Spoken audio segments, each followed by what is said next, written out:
আসসালামু আলাইকুম রহমতুল্লাহি ওবরকাতুহ। আলহামদুলিল্লাহ রবিল আলমিন, আসসালাতু ওয়াসসালামু আলা আশরাফিল আমবিয়া ওয়াল মুরসালিন ওয়া আলিহি ওয়া আসহাবিহি আজমাইন। আম্মা বাদু ফাআউযু বিল্লাহি মিনাশ শাইতানির রাজীম।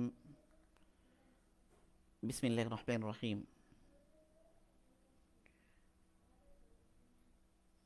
ইন্নাদ দীনা ইনদাল্লাহিল ইসলাম।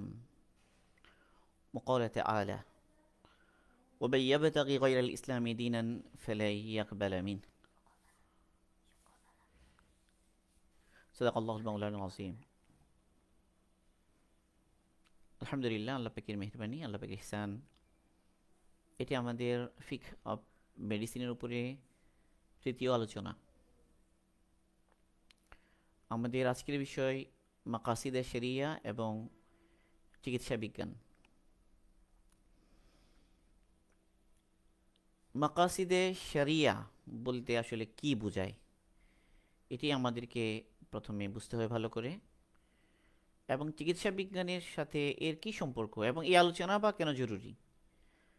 মাকাসিদে শরিয়া এটাও বোঝা কেন জরুরি, বা এটা সম্পর্কে জানলে আমাদের কি কি প্রয়োজন আমাদের জানার।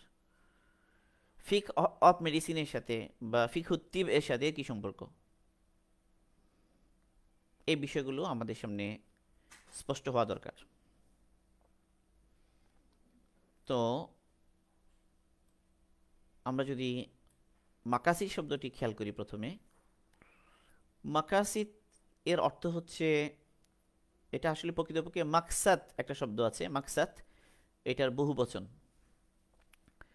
মাকসাদ শব্দের অর্থ হচ্ছে ইচ্ছা, উদ্দেশ্য, লক্ষ্য, গন্তব্য, অর্থ, বিভিন্ন ধরনের অর্থ আছে।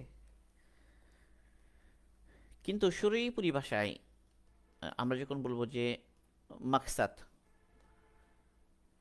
তো মাকাসিদে শরিয়া এটার একটা সংজ্ঞা দিয়েছেন উলামা ইকরাম।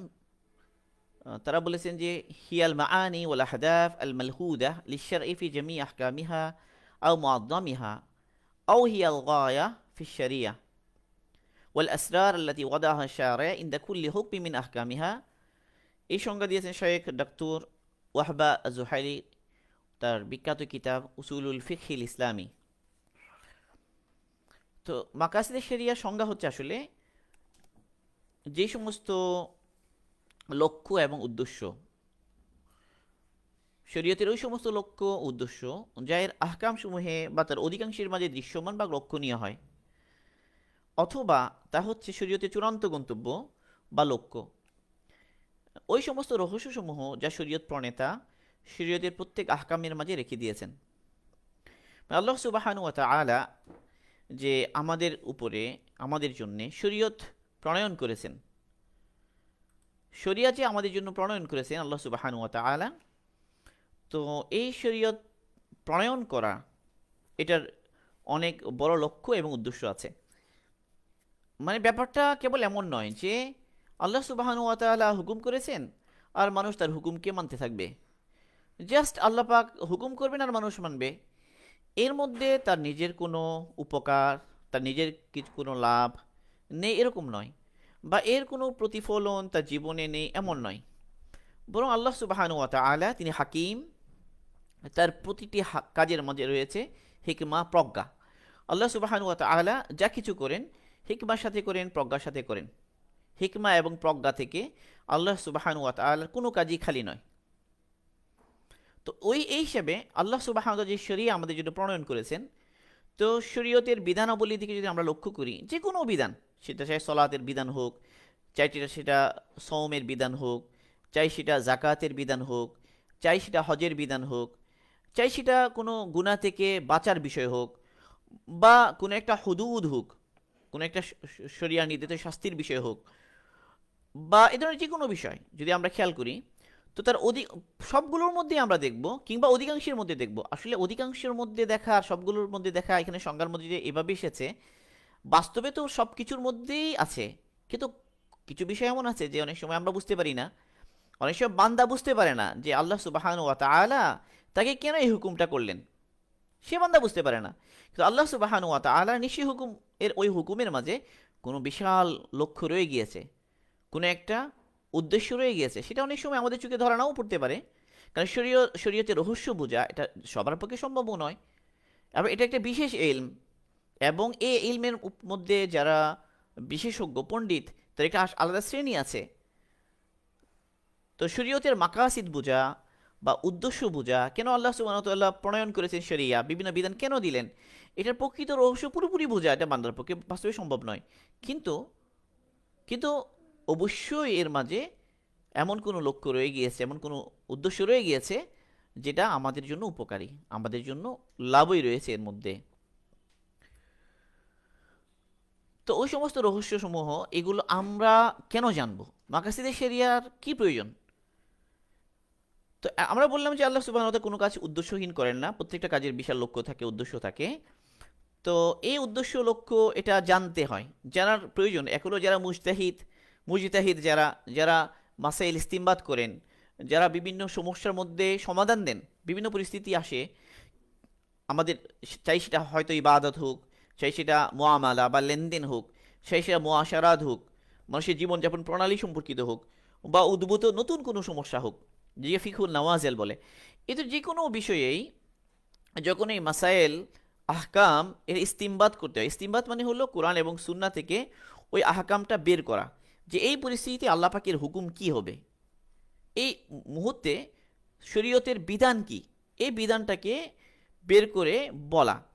একটা নুসুসের মতলব বোঝার জন্য, মানে কোরআনে নুসুস বলা হয়, কোরআনে পাকের আয়াত এবং আলোচের সুন্নাহ, আলোচের হাদিস, এগুলো নুসুস বলা হয়। নুসুস নুসুসের মতলব, উদ্দেশ্য বোঝার জন্য, অর্থ বোঝার জন্য, মানে কোরআনে একটা আয়াত তার অর্থটা নির্দিষ্ট করার জন্য, আসলে এখানে মূল অর্থ কি হবে, কোন উদ্দেশ্যে এই কথাটা আল্লাহ সুবহানাহু ওয়া তাআলা বলেছেন, বা রাসূল সাল্লাল্লাহু আলাইহি ওয়াসাল্লাম এখানে আসলে কি বোঝাতে চান, কি মেসেজ দিতে চান, আল্লাহ সুবহানাহু ওয়া তাআলা কি মেসেজ দিতে চান, এটা হলো মূল মতলব বোঝা নুসুসের। সেটা কোরআনের আয়াত হতে পারে, সেটা হাদিস হতে পারে। তো ওই নুসুসের যে মূল লক্ষ্য, উদ্দেশ্য বা মতলব, এটা বোঝার জন্য মাকাসিদে শরিয়া জানার প্রয়োজন হয়। আর যারা গায়রে মুজতাহিদ, মানে যারা স্বয়ং মুজতাহিদ নয়, যারা সাধারণ পর্যায়ের, এটা ওলামাদের শ্রেণী হতে পারে, বা একদম ওলামা নন, সাধারণ মানুষ হতে পারে, তো শরীয়তের আহকাম সমূহ রহস্য তারা বুঝলে কী লাভ, তাদের জন্য বলে, তাদের জন্য জরুরি তারা যেন আহকাম সমূহ রহস্য বুঝতে পারে। তো এতে কি হবে, যখনই আল্লাহ পাকের বিধানাবলীর রহস্য আমরা বুঝতে পারবো, উদ্দেশ্যগুলো আমরা বুঝতে পারবো, এই সমস্ত উদ্দেশ্য নিয়ে আমরা চিন্তা করব, ভাববো, তাহলে হবে কি আমাদের ইমানের বৃদ্ধি হবে, ইমানের নবায়ন হবে, এবং শরিয়া পালনে আমাদের মধ্যে আগ্রহ সৃষ্টি হবে, এবং আমাদের অন্তরের মধ্যে একটা প্রশান্তি সৃষ্টি হবে। আবার কখনো কখনো এমন কোনো পরিস্থিতি উদ্ভব হতে পারে যেই ক্ষেত্রে মাকাসিদে শরিয়া বর্ণনা করাটা প্রয়োজন হয়ে পড়ে, যে শরীয়তের মাকসাদ কি আসলে এই বিষয়ে এটা বর্ণনা করা প্রয়োজন হয়ে পড়ে। এই সমস্ত উদ্দেশ্যে আমাদের মাকাসিদে শরিয়া জানতে হয়। এখন আমাদের জানতে হবে আসলে শরিয়া কি, হোয়াট ইজ শরিয়া, শরিয়ার সংজ্ঞা কি, এটাও জানা দরকার সাথে। আসলে শরিয়া এটার বিভিন্ন অনুবাদ আছে, মানে আসিরাত আল মুস্তাকিম বলা হয়, সরল পথ, অথবা আদ-দীন ওয়াল মিল্লা, দিন এবং মিল্লাত, এই সমস্ত শব্দ অর্থও করা হয়। তো এটা ইস্তিলাহি যে সংজ্ঞা, যে তারিকু আত-তাশরি' আল ইসলামী, একটা কিতাব আছে তাশরিয়ে ইসলামীর ইতিহাস বা আল ফিকহুল ইসলামীর যে ইতিহাস, সেই বইয়ের মধ্যে এই সংজ্ঞাটা এসে, আশ-শরীআতু ইস্তিলাহান আল আহকাম আল্লাতী শারাহা আল্লাহু লিইবাদিহি লিয়াকুনু মুমিনিন আমিলিন আলা মা ইউসইদুহুম ফিদ দুনিয়া ওয়াল আখিরাহ। শরিয়া বলা হয় ওই সমস্ত বিধানাবলীকে, ওই সমস্ত আহকামকে শরিয়া বলা হয়, যেই সমস্ত আহকাম আল্লাহ সুবহানাহু ওয়া তাআলা প্রণয়ন করেছেন বান্দার জন্য, বান্দার জন্য প্রণয়ন করেছেন, যেই সমস্ত আহকামগুলো মেনে চলার মাধ্যমে সে যেন মুমিন হতে পারে, সে যেন আমলকারী হতে পারে, যেন তারা মুমিন হয়, আমলকারী হয়, এবং ইমান এবং আমলের মাধ্যমে যেন তারা দুনিয়া ও আখিরাতে সফলকাম হতে পারে। তাই শরিয়া এই জন্যই দেওয়া হয়েছে, আল্লাহ পাকই এটা প্রণয়ন করেছেন। এর মধ্যে বান্দার প্রভূত কল্যাণ আছে। প্রথমত সে মুমিন হয়, খাঁটি মুমিন হয়, এবং সে আমলকারী হয়। এই উভয় জিনিস, ইমান এবং আমলে সালেহ, এই দুই জিনিসের মাধ্যমে যেন তার দুনিয়াতেও সফলতা আসে এবং তার আখিরাতেও যেন সফলতা আসে। আল্লাহ সুবহানাহু ওয়া তাআলা শরিয়া যে প্রণয়ন করেছেন, এটা মানুষের বর্তমানে ও ভবিষ্যতে কল্যাণের জন্য, মানে তাৎক্ষণিক বান্দা শরিয়া পালন করার মাধ্যমে সে কল্যাণ লাভ করে। একইভাবে অনাগত কালে এই শরিয়া পালন করার মাধ্যমে সে অনেক কল্যাণ হাসিল করে, ভবিষ্যতের অনেক কল্যাণ এই শরিয়া মানার ভিতরে লুকাইতে রয়েছে। এবং এই যে কল্যাণ সেটা হাসিল হবে দুই জিনিসের মাধ্যমে। এক হয়তো সে কোনো উপকার হাসিল করবে, কোনোভাবে সে লাভবান হবে, অথবা সে কোনো ক্ষতি থেকে বাঁচবে। এভাবে বলা হয় জালবুল মানফাআত, এটা বলা হয় আদাফ উদ্দারার, ক্ষতি থেকে বাঁচা, ক্ষতিকে দূর করা, আর হলো অর্জন, উপকার যেটা এটা অর্জন করা। কোরআন পাকের অনেক আয়াত দ্বারা বোঝা যায় মাকাসিদে শরিয়া, যে আল্লাহ সুবহানাহু ওয়া তাআলা যে মানুষের কল্যাণের জন্য শরিয়া দিয়েছেন, দিন দিয়েছেন, এটা অনেকগুলো নুসুস দ্বারা বোঝা যায়। এবং কোরআন পাকে আল্লাহ পাক রাসূল সাল্লাল্লাহু আলাইহি ওয়াসাল্লামকে পাঠানোর ব্যাপারে বলেছেন, ওয়ামা আরসালনাকা ইল্লা রাহমাতাল লিল আলামিন, হে রাসূল নিশ্চয়ই আমি আপনাকে পুরো জগতের জন্য রহমত হিসেবে পাঠিয়েছি। রহমত হিসেবে পাঠানো কি উদ্দেশ্য?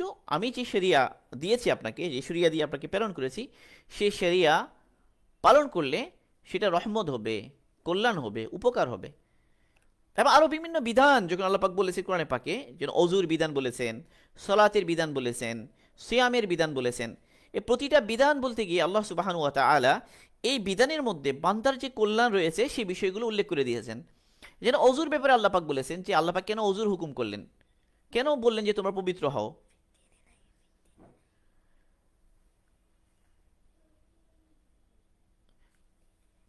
জি, যেমন অজুর আয়াতের মধ্যে আল্লাহ পাক বলেছেন যে মা ইউরিদুল্লাহু লিয়াজআলা আলাইকুম মিন হারাজ ওয়ালাকিন ইউরিদু লিইউতাহহিরাকুম ওয়া লিউতিম্মা নি'মাতাহু আলাইকুম।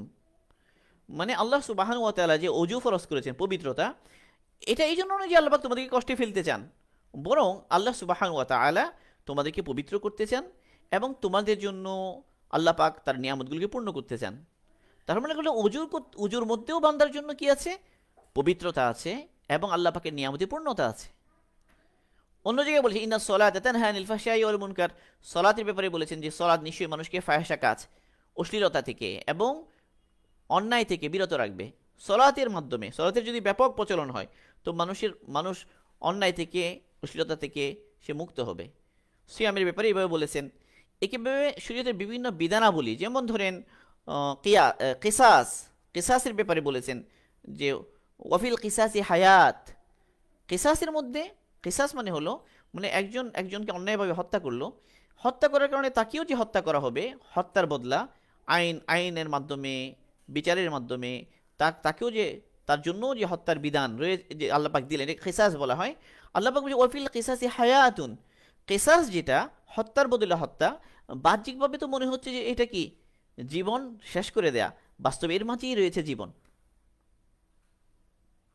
তো শরীয়তের উদ্দেশ্য যেটা, এটা হচ্ছে সমগ্র জগতের জন্য সঠিক ব্যবস্থাপনা, পুরো জগৎ যেন সঠিক ব্যবস্থাপনার উপরে চলে এবং মানুষের কার্যাবলীর জন্য এমন সুন্দর একটা ব্যবস্থা যাতে যে কোনো ধরনের ক্ষতি দূর হয়ে যায়।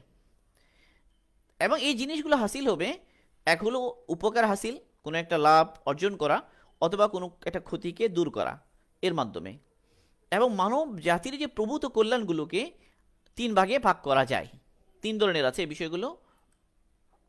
এক হলো আজ-জরুরিয়াত, এটার অর্থ হচ্ছে যে অতীব প্রয়োজন, মানে যা না হলে নয়, আমরা সংজ্ঞার মধ্যে পড়ে আসবো। দুই নম্বর হলো আল হাজিয়াত, এমন সব প্রয়োজন যা গুরুত্বপূর্ণ, তবে সেটা প্রথম প্রকার যেটা জরুরিয়াত সে পর্যায়ের নয়।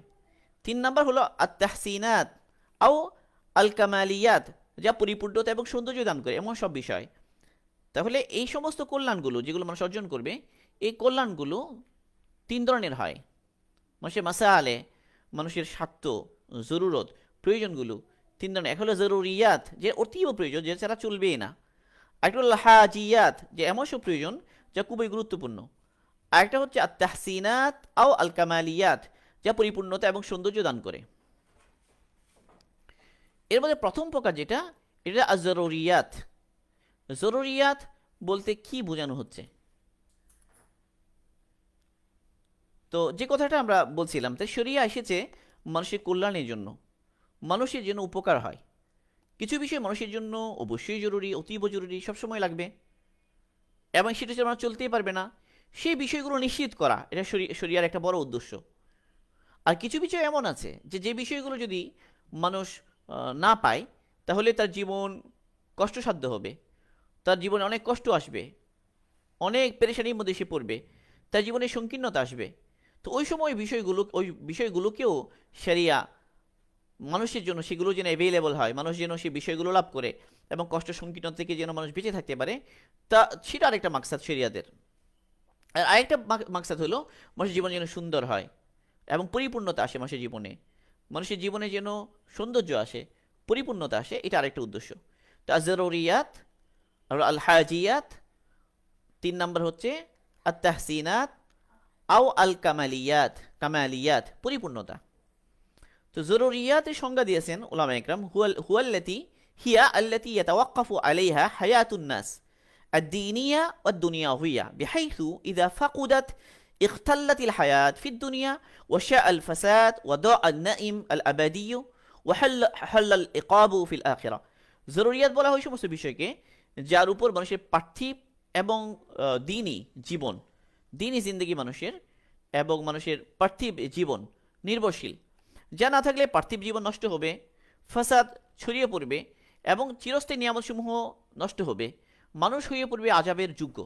তাহলে জরুরিয়াত বলা হবে ওইসব বিষয়কে যার উপর মানুষের দিনী এবং পার্থিব জীবন নির্ভরশীল, যারা চলবেই না, জীবন জীবন থেমে যাবে, জীবনের চাকা বন্ধ হয়ে যাবে, যারা চলবেই না, পার্থিব জীবন নষ্ট হয়ে যাবে, সারা পৃথিবীতে ফাসাদ ছড়িয়ে পড়বে, ধ্বংসলীলা ছড়িয়ে পড়বে, বিশৃঙ্খলা ছড়িয়ে পড়বে এবং মানুষ এ কারণে আখিরাতের যে চিরস্থায়ী নিয়ামতসমূহ সে হারাবে, সে নিয়ামতগুলো থেকে সে বঞ্চিত হবে। আখিরাতের যে সফলতা শান্তি আল্লাহ পাক রেখে দিয়েছেন পুরস্কার হিসাবে, সেগুলো থেকে সে বঞ্চিত হয়ে পড়বে এবং মানুষ হয়ে পড়বে আযাবের যোগ্য। তো এই বিষয়গুলোকে যদি আমরা এই কথাটা আবার যদি বলি, জরুরিয়াত হচ্ছে 5টা, তাহলে একটা জরুরিয়াত, আরেকটা হলো হাজাত, আরেকটা হচ্ছে তাহসিনাত। এটাকে আমরা ধরা যাক যে একজন মানুষের জন্য কাপড় দরকার, কাপড়। তো কাপড়ের মধ্যে একটা বিষয় আছে যে অতটুকু কাপড় লাগবেই, এটা হচ্ছে জরুরিয়াতের মধ্যে। তার লজ্জা নিবারণের জন্যে, তার সতর ঢাকার জন্য যতটুকু কাপড় দরকার ততটুকু কাপড় তার লাগবেই।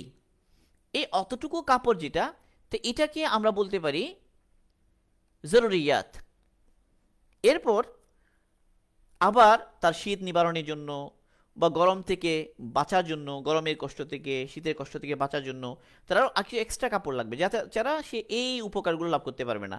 তো সেটা কি, সেই অংশটাকে যেগুলোর দ্বারা সে শীত থেকে বাঁচবে, গরম থেকে সে রক্ষা পাবে, তো এগুলোকে বলা হবে হাজিয়াত, মানে এগুলো তার লাগবে, এগুলো ছাড়া তার কষ্ট হবে। আরেকটা হলো কাপড়ের মধ্যে সৌন্দর্য, কাপড়টা পরলে যেন তাকে সুন্দর লাগে, ভালো লাগে, পরিপূর্ণতা আসে পোশাকের মধ্যে। তাহলে তখন এই অংশটাকে যতটুকু না হলে হবেই না, সৌন্দর্য প্রকাশ পাবে না বা পরিপূর্ণতা আসবে না, সেটাকে বলা হবে তাহসিনাত অথবা কামালিয়াত। পোশাক দিয়ে বললাম, এবার বাড়ি ঘরের ক্ষেত্রে হতে পারে, বাড়ির ক্ষেত্রে হতে পারে, আমালের ব্যাপারেও এরকম হতে পারে। আমালের মধ্যে কিছু বিষয় এমন আছে, যেমন ইবাদতের অনেক ক্ষেত্রে অনেক কিছু আছে যেগুলো ছাড়া ইবাদতটা হবেই না, অস্তিত্বই আসবে না, যেগুলো ইবাদতের রোকন বলা হয়, তাই সেগুলো একদম মূল। আর কতগুলো বিষয় আসবে যে ইবাদতটা পরিপূর্ণ হওয়ার জন্য সেগুলো লাগবে, সেগুলোকে ওয়াজিবাত বলা হয় বা সুন্নাহ বলা হয়। আর কিছু বিষয় এমন আছে যেগুলো ইবাদতকে সুন্দর করবে, এগুলো যেগুলো নফল বলা হয়, সুন্নাহ বলা হয়, ওইখানেও আমরা এইভাবে বলতে পারি। যাই হোক, জরুরিয়াতে দিন যেটা মানুষের, এটা হলো 3টা বিষয়, 5টা বিষয়।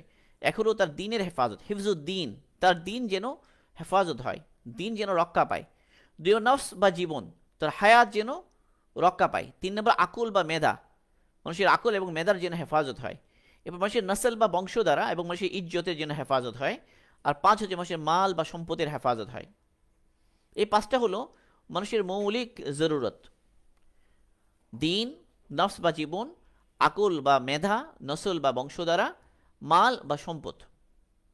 এই 5টা বিষয়, তার দিনের হেফাজত হয়, তার জীবনের হেফাজত হয়, তার আকল বা মেধার হেফাজত হয়, তার নসল বা বংশধারার হেফাজত হয় এবং তার মাল বা সম্পদের হেফাজত হয়। এই 5টা হলো মূল। এই 5টা হিফজুদ্দিন, হিফজুল নফস, হিফজুল আকল, হিফজুল আরাস ও নসল, হিফজুল মাল। এই প্রত্যেকটার সাথেই চিকিৎসা বিজ্ঞানের একটা নিবিড় সম্পর্ক আছে, প্রত্যেকটার সাথেই। তো আমরা যদি বলতে চাই যে কি কি সম্পর্ক আছে বা কোন কোন ক্ষেত্রে আমাদের লাগবে এই বিষয়গুলো, তাহলে জরুরিয়তে দিনের বিষয়ে আমরা বললাম। এবার আর কিছু বিষয় আছে আমাদের যেগুলোর সাথে সম্পর্ক হচ্ছে আমাদের হায়াতের সাথে, জীবনের সাথে। তো আমরা জরুরিয়াতের সংজ্ঞা বললাম। এরপরে আমাদের আরেকটা বিষয় আসবে আল হাজিয়াত, যেটা সেটা কোনটা? হাজিয়াত বলা হবে ওই সমস্ত বিষয়, যে বিষয়গুলো যদি না থাকে তো মানুষের জীবন যাত্রা এটা বন্ধ হয়ে পড়বে না। মানুষের জীবনযাত্রা এটা বন্ধ হয়ে যাবে এমন নয়, জীবন থেমে যাবে জীবনের চাকা এমন নয়, কিন্তু সেই অংশগুলো যদি তার না থাকে তাহলে তার কষ্ট হবে, সেগুলো বলা হয় হাজিয়াত। আর যেগুলো দ্বারা তার জীবন সুন্দর হবে, পরিপূর্ণ হবে, যেমন সভ্য মানুষ, একজন মানুষ সভ্য হতে চায়, সভ্যতার দাবি হলো তার একটা জীবনটা সুন্দর হয়। তো ওই বিষয়গুলো না থাকলে হবে কি, যে হয়তো তার জীবনের চাকা থেমেও যাবে না, আর তার মধ্যে কোনো সংকীর্ণতাও আসবে না। কিন্তু যারা বুদ্ধিমান, যারা ওকালা জ্ঞানী, তাদের নজরে তার জীবনটা হবে বৃষ্টি, অসুন্দর হবে। তাহলে কিছু বিষয় লাগবে যেগুলো তার জীবন সুন্দর হওয়ার জন্য, পরিপূর্ণ হওয়ার জন্য, সেগুলো বলা হচ্ছে তাহসিনাত। তো এই বিষয়গুলো যদি আমরা একটু বলি তাহলে, যেমন হাজিয়াতের বিষয় যদি আমরা বলি, মানুষের জোর, এই জন্য শরিয়া কি করেছে, একজন মানুষ মাজুর হয়ে গেল ধরা যাক, সলাতের হুকুম আছে তার উপরে, কিন্তু সেই দাঁড়িয়ে পরিপূর্ণভাবে সলাত আদায় করতে পারবে না। তো এখন শরিয়া তাকে রুখসত দেবে যে সে এখন বসে পারলে বসে পড়বে, বসে পারে না তাহলে সে শুয়ে পড়বে। একেবারে শ্রম পালন করতে তার অসুবিধা হচ্ছে, তার সে দুর্বল হয়ে গিয়েছে, তার স্বাস্থ্য খারাপ হবে, তো এই ক্ষেত্রে তাকে শরিয়া রুখসত দিয়েছে, সুযোগ দিয়েছে এখন রোজা না রাখার। এবার বিভিন্ন বিধানাবলী আছে যেগুলো ছাড় দিয়েছে। সফরের সময়ে শরিয়া কি করেছে, তাকে তার জন্য সলাৎ অর্ধেক করে দিয়েছে। একইভাবে যখন শীত হয়, ঠান্ডা হয়, তো চামড়ার মোজার উপরে মাসা করা, মানে প্রয়োজনে আর কি, যদি প্রয়োজন হয়ে যায়, তো চামড়ার মোজার উপরে মাসা করা, এই রুখসত শরিয়ত রেখেছে। এবার বিভিন্নভাবে তাকে তার যেন কষ্ট না হয় তার জন্য ব্যবস্থা করেছে শরিয়ত। তো আমাদের আলোচনা হলো আমাদের যে মেডিকেল সায়েন্সের কি সম্পর্ক, মানে মাকাসিদে শরিয়ার সাথে। আমাদের মেডিকেল সায়েন্সের সম্পর্ক এক হলো যে যদি আমরা চিন্তা করি যে দিনের হেফাজতের কথা আমরা যদি চিন্তা করি, তো একটা মানুষ যে ইবাদত করে, তো ইবাদত করার জন্য তাকে সুস্থ থাকতে হবে। তার অঙ্গ প্রত্যঙ্গগুলো যদি সুস্থ থাকে তো ইবাদত সে পরিপূর্ণভাবে করতে পারবে। পরিপূর্ণ মাত্রায় যদি তার ইবাদত করতে চায় সে, তাকে সুস্থ থাকতে হবে। এখন অসুস্থ হয়ে গেলে মানুষ পারে না, তো যখনই তার সঠিক চিকিৎসা হবে তখন সে সুস্থ থাকবে, এবং সুস্থ থাকলে সে তার দিন পালন করতে পারবে। একইভাবে মানে কিছু তো শারীরিক ইবাদত আছেই, সেগুলো ছাড়াও যদি সে দুর্বল হয়, শারীরিকভাবে দুর্বল হয়, অনেক ইবাদত সে করতে পারবে না।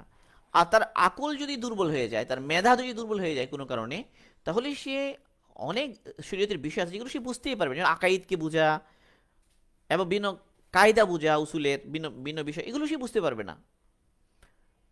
তো এই জন্য শরিয়া মানে নিষেধ করে দিয়েছে ওই সমস্ত বিষয়, যেই সমস্ত বিষয় তার ইমানকে ক্ষতিগ্রস্ত করবে, যেমন সেহের বা অন্যান্য বিষয় যেগুলো ক্ষতি করবে তার দিনে, তাকে শিরকের মধ্যে নিমজ্জিত করবে, তো ওই সমস্ত বিষয় শরিয়া হারাম করে দিয়েছে।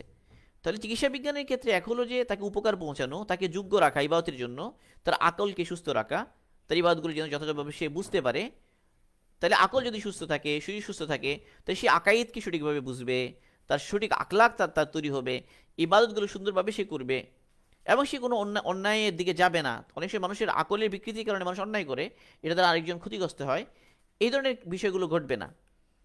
আবার চিকিৎসা করতে গিয়ে এমন কিছু করা যাবে না যেটার কারণে দিনের ক্ষতি হয়ে যায়, মানে এমন উপায়ে চিকিৎসা করা যে কারণে তার দিনের ক্ষতিগ্রস্ত হবে, শিরক করবে সে, তার ঈমান নষ্ট হবে, দিন নষ্ট হবে, এটাও করা যাবে না। তো এই হলো দিনের সাথে, দিনের হেফাজতের সাথে চিকিৎসার সম্পর্ক। একইভাবে জীবনের সাথে সম্পর্ক, এটা তো আর বলা লাগছেই না, মানে সুস্থতার জন্য, জীবন বাকি থাকার জন্য চিকিৎসা শাস্ত্রের কী গুরুত্ব, এটা তো আর আমাদের বলা লাগছে না। একইভাবে আকলের বিষয়টা, যেমন শরিয়া হারাম করে দিয়েছে শরাব বা মদ, এগুলোকে তো হারাম করে দিয়েছে, তো এই জন্য আকল যেন সুস্থ থাকে। অনেক সময় বিভিন্ন শারীরিক রোগের কারণে হয় কি, মানুষের আকল দুর্বল হয়ে যায়, তো সঠিক চিকিৎসা যদি সে পায় তো তার আকল সুস্থ থাকবে, এটা একটা বিষয়। একইভাবে অনেক মানসিক রোগ আছে, সাইকিয়াট্রিক ইলনেস, তো এগুলোর জন্য যথাযথ যদি ট্রিটমেন্ট হয় তাহলে তার আকল সুস্থ থাকবে, এই বিষয়গুলো। এরপরে ইজ্জত এবং নাসাল, যেটা বংশ দ্বারা ঠিক থাকা, তো এটা অনেক গুরুত্বপূর্ণ একটা বিষয়।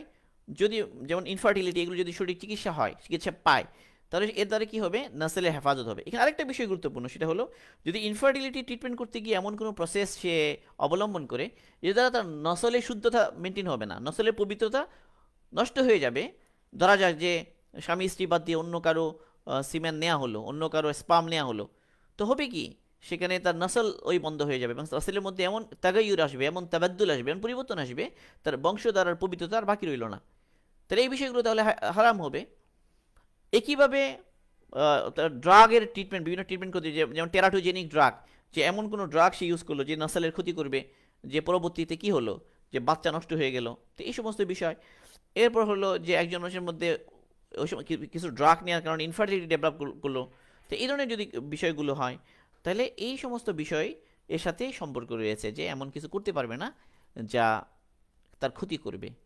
একইভাবে মালের হেফাজত, মালের হেফাজতের মধ্যে দুইটা বিষয়।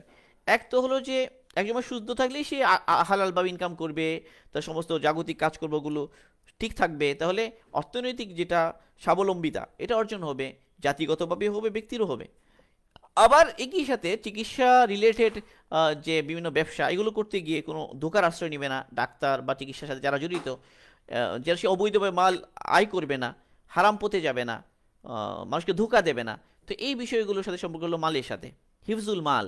তো এই সমস্ত বিষয়, এই সব বিষয়গুলো যদি আমরা চিন্তা করি, তাহলে আমরা বুঝবো যে মাকাসিদে শরিয়ার সাথে মানে চিকিৎসা বিজ্ঞান একটা গুরুত্বপূর্ণ ভূমিকা রয়েছে। এখানে আরেকটা বিষয় না বললে না, সেটা আমরা যে বললাম যে জরুরিয়াতের মধ্যে বলতে গিয়ে যে আমরা বললাম যে হিফজুদ্দিন, এরপর বললাম যে হিফজুল নফস, হিফজুল আকল, হিফজুল নাসল, হিফজুল মাল, এই যে বললাম, এগুলোর মধ্যে কিন্তু আবার প্রাধান্যের ব্যাপার আছে।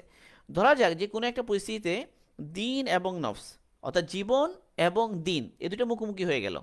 ধরা যাক এমন একটা পরিস্থিতিতে সে পড়লো যে বলা হলো যে হয়তো সে ইমানের উপর থাকবে, না হলে তাকে মেরে ফেলা হবে, মানে দুইটা অপশন দেওয়া হলো তাকে। হয়তো সে ইসলামের উপর থাকবে, তাহলে তাকে মেরে ফেলা হবে, আর যদি ইসলাম ছেড়ে দেয় তাহলে তাকে বাঁচতে দেওয়া হবে। ইমান যদি সে ছেড়ে দেয়, তো এই ক্ষেত্রে কিন্তু দিন প্রাধান্য পাবে, দিনের জন্য জীবন হবে না। এই ধরনের অনেকগুলো বিষয় আছে যে জরুরিয়াত কতটুকু, কোন জরুরিয়াত কতটুকু আমরা ছাড় দেব, যে যদি সেটা দিনের সাথে সাংঘর্ষিক হয়, দিনের মৌলিক বিষয়ের সাথে সাংঘর্ষিক হয়ে যায়, তখন কিন্তু মানে জীবন বাঁচানোর অজুহাতে সেক্ষেত্রে কিন্তু কি চলবে না, সেক্ষেত্রে কিন্তু কিন্তু আপোষ চলবে না। এই জন্য শরিয়া অনেক ঘটনাও আছে এ ব্যাপারে, যেমন আসহাবে কাহফের ঘটনা আছে, যেমন আসহাবুল উকদুদের ঘটনা সূরা বুরুজের মধ্যে, যে আগুনের কুণ্ডলিতে তাদেরকে ফেলে দিয়েছে মুমিনদেরকে ঈমান আনার কারণে, তারা ঈমান ছাড়ে নাই। তো অনেক সময় জান এবং দিন যখন মোকাবেলা হয়ে মানে বরাবর হয়ে যাবে, কিন্তু দিন প্রাধান্য পাবে। তো এটা কিন্তু গুরুত্বপূর্ণ একটা বিষয়, যে এটা বুঝার। আমরা তো ফুরুই শাখাগত মাসালাগুলো বলছি না, কিন্তু এটা একটা গুরুত্বপূর্ণ বিষয়। একইভাবে আকল, নাসাল, এগুলো আসবে পরবর্তীতে, মাল। তো প্রত্যেকটার একটা ক্রম আছে আর কি, কোনটা বেশি প্রাধান্য পাবে আর কোনটা কম প্রাধান্য পাবে। তো মাকাসিদে শরিয়াত যেটা আমরা বললাম যে এটার মধ্যে আমাদের যে লাভ, মানবজাতির লাভের জন্যই শরিয়া আসলে, দ্বীনের জন্য যে মানবজাতির উপকার হাসিল করতে পারে দুনিয়া এবং আখিরাত দুই জায়গায়। তো চিকিৎসা বিজ্ঞানের সাথে যেহেতু আমরা যারা মুসলমান ডাক্তার হব, তো আমাদের এই শরিয়তের যে মাকাসিদগুলো আমাদের সামনে যদি থাকে, আমরা যদি বুঝতে পারি যে আমাদের চিকিৎসা বিজ্ঞানের সাথে কি সম্পর্ক, এবং ওই বিষয়গুলো খেয়াল করি যদি আমরা চিকিৎসা দিই, তাহলে আমার কত গুরুত্বপূর্ণ হবে যে একজন মানুষকে আমরা চিকিৎসা দিচ্ছি যেন তার ইবাদা সঠিকভাবে সে করতে পারে, এবং তাকে যথাযথ তাকে পরামর্শ দেওয়া যেন তার দিন দাঁড়িয়ে ক্ষেত্রে কোনো সমস্যা না হয়, তার ইমান আকাইদের উপর সে থাকে, তার ইবাদা যথাযথভাবে আদায় করে। তো এটা কিন্তু অনেক গুরুত্বপূর্ণ একটা দায়িত্ব যখন আমাদের কাছে আসবে। তো একজন ডাক্তার যখন মানুষের সঙ্গে স্পর্শে আসে, তো সে মানুষকে দাওয়াত দিতে পারে, সে দাওয়াত দিতে পারে, বুঝাতে পারে। মানুষ এই সময় মুহূর্তগুলোতে দুর্বল থাকে, তো আমাদের যে চিকিৎসা সেবা দেয়া, এটার পাশাপাশি তো এই দিনের মধ্যে নিয়ে আসা আমাদের জন্য একটা বড় সুযোগ, সহজ দিনকে সঠিকভাবে তার কাছে পেশ করা। তো এভাবে সব বিষয়। আরেকটা বিষয় এখানে বোঝার আছে, তাহলে এখানে সেটা হলো যে যে তাহসিনাত আর কামালিয়াত, যেটা যে জীবনের সৌন্দর্য বাড়ার জন্য বা পরিপূর্ণতার জন্য কিছু বিষয়কে শরিয়া মাকাসিদের মধ্যে একটা, যে এটা তাহলে বোঝা গেল যে কোনো একটা জিনিস যখন মানুষের জরুরত হয়ে যায়, তো ওই জিনিসটা জরুরত, তো এটার কামেল দরজায় এটা ব্যবহার করার জন্য জায়েজ। খাবার দাবারের মধ্যে খাবার খেলো, এটা তার জরুরত, তার প্রয়োজন। এরপরে অতটুকু খাবার যেটা না হলে বাঁচবেই না, এটা জরুরা। যতটুকু খাবার না খেলে সে অসুস্থ হয়ে পড়বে, নিউট্রিশনের বিষয়, ম্যালনিউট্রিশনে ভুগবে, তার ক্ষতি হবে, তাহলে এটা হাজাত। আবার খাবারের মধ্যে একটু স্বাদ আসে, একটু মজা লাগে, তো এটা হলো কামালিয়াত, তাহসিনাতের মধ্যে। এবার পোশাকের ব্যাপারে, সব ক্ষেত্রেই, বাড়িঘরের ব্যাপারে, তাহলে সে একটু সুন্দর, অপচয় করবে না। কুলু ওয়াশরাবু ওয়ালা ওয়ালা তুসরিফু, তাহলে খাও পান করো কিন্তু অপচয় করো না। তো শরিয়া কিন্তু ব্যালেন্স করে দিয়েছে। তাহলে অপচয়ের মধ্যে গেলে কেবল হারান হবে, যতক্ষণ তাহসিনাতের মধ্যে থাকবে বা কামালিয়াতের পর্যায়ে থাকবে সেটা কিন্তু হারাম হবে না, বরং সেটা জায়েজ হবে। তো এই ধরনের শাখাগত অনেক মাসাইল মাকাসিদের শরিয়া থেকে আসবে। যাই হোক, আমরা মোটামুটি সংক্ষিপ্ত আলোচনা করলাম যে আসলে এটা একটা বড় বিষয়। মাকাসিদের শরিয়া অনেক বড় একটা সাবজেক্ট, এবং এটার উপর উলামাগণ অনেক কিতাব লিখেছেন। শাহ ওয়ালিউল্লাহ মুহাদ্দিস দেহলভী রহিমাহুল্লাহ তিনি আল হুজ্জাতুল্লাহিল বালিগা লিখেছেন। হুজ্জাতুল্লাহিল বালিগা এটা এক অসাধারণ কিতাব মাকাসিদের শরিয়ার উপর। ইমাম শাতিবী রহিমাহুল্লাহ আল মুওয়াফাকাত লিখেছেন। এভাবে ইমাম গাজালি রহিমাহুল্লাহ, ইবনু আবদিসালাম রহিমাহুল্লাহ, আরও অনেক উলামারা এই বিষয়গুলোর মধ্যে কিতাব লিখেছেন। ইবনে আশুর রহিমাহুল্লাহ কিতাব লিখেছেন, আরও অনেকেই অনেক কিতাবাদি আছে শুধু মাকাসিদের শরিয়ার উপরে। তো মাকাসিদের শরিয়া যেটা আসলে সেটা হতে হবে শরীয়ত দ্বারা প্রতিষ্ঠিত এবং সুস্পষ্ট বোঝা যাবে যে এটা মাকাসিদের শরিয়া। আবার সেটা হতে হবে নিয়মতান্ত্রিক, একটা সংজ্ঞা থাকবে যে কতটুকু মাকাসিদ। একইভাবে সেটা যুগ এবং কালের সাথে পরিবর্তন হবে না, এমন হতে হবে। যে জিনিসটা যুগ এবং কালের সাথে পরিবর্তন হয়ে যায় সেটা কিন্তু মাকাসিদ হবে না। আরেকটা বিষয় হলো যে যেগুলো মানুষের মানে কুধারণা বা মানুষের কুসংস্কার, মানুষের মন গড়া কতগুলো বিষয়, তার মনে হচ্ছে এগুলোই মাকসাদ হওয়া দরকার, কিন্তু এগুলো যদি কোনো দলিল না থাকে, এটা যদি সাহাবেত না হয়, তাহলে সেগুলো কিন্তু মাকাসিদে শরিয়ার অন্তর্ভুক্ত হবে না। মানে মাকাসিদে শরিয়াকে গলত ব্যবহার করার কিন্তু কোনো সুযোগ নেই। মাকাসিদে শরিয়ার দোহাই দিয়ে যদি কেউ মানে এমন কিছু বলে যে যে জিনিসটা আসলে শরীয়তেরই কি খেলাফ জিনিস বা শরীয়তেরই বিপরীত জিনিস, তখন কিন্তু মাকাসিদে শরিয়ার দোহাই দিয়ে এই সমস্ত করা কি হবে না, জায়েজ হবে না। বরং মাকাসিদ এটাকে প্রমাণ করতে গেলে এটার জন্য দলিল লাগবে, এবং সেটা হতে হবে সাবেত। সাবেত বলতে হয়তো এটার জন্য অকাট্য দলিল থাকতে হবে, অথবা মানে নুসুসের আলোকে এমনভাবে সেটা ধারণার মধ্যে এলো যে প্রবল ধারণা যেটা মাকাসিদের মধ্যে আসে। কোরআনে পাকের মধ্যে এক জায়গায় সূরা মুমতাহিনার মধ্যে 12 নং আয়াতে আল্লাহ আল্লাহ সুবহানাহু আল্লাহ রাসূল বলছে, রাসূল যে শুধু মহিলারা আপনার কাছে বায়াত হতে আসে, যে তো ওখানে বায়াত হতে আসে, তারা যদি চুরি না করে, তারা যদি জেনা না করে, তারা যদি তাদের সন্তানদেরকে অন্যায়ভাবে হত্যা না করে, তারা যদি কারোর ব্যাপারে মিথ্যা অপবাদ না দেয়, অনেকগুলো কথা ওখানে আছে, তারা যদি শিরিক না করে, তাহলে আপনি তাদেরকে বায়াত করে নিন। তো ওলামাগণ বলেন যে এক আয়াতের মধ্যে আল্লাহ সুবহানাহু ওয়া তাআলা মাকাসিদে শরিয়ার এই জরুরিয়াতের এই 5টি বিষয়কে নিয়ে এসেছেন এক আয়াতের মধ্যে সবগুলো। তার মানে বোঝা গেল যে এগুলো আসলে কি দলিল নির্ভর বিষয়। মাকাসিদে শরিয়া এটা দলিল ভিত্তিক হতে হবে, এবং এটা স্থায়ী হতে হবে, সবসময় এটা সব যুগে প্রযোজ্য হতে হবে, এবং এটা ডেফিনিট সংজ্ঞা থাকতে হবে, এবং এটা সুস্পষ্ট হতে হবে।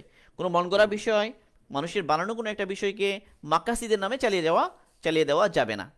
এই হলো আমাদের মোটামুটি আলোচনা। আল্লাহ পাক আমাদের সবাইকে আমল করতে তৌফিক দান করুন। সুবহানাল্লাহি ওয়া বিহামদিহি, সুবহানাকাল্লাহুম্মা বিহামদিকা, আশহাদু আল্লা ইলাহা ইল্লা আনতা, আস্তাগফিরুকা ওয়া আতুবু ইলাইক।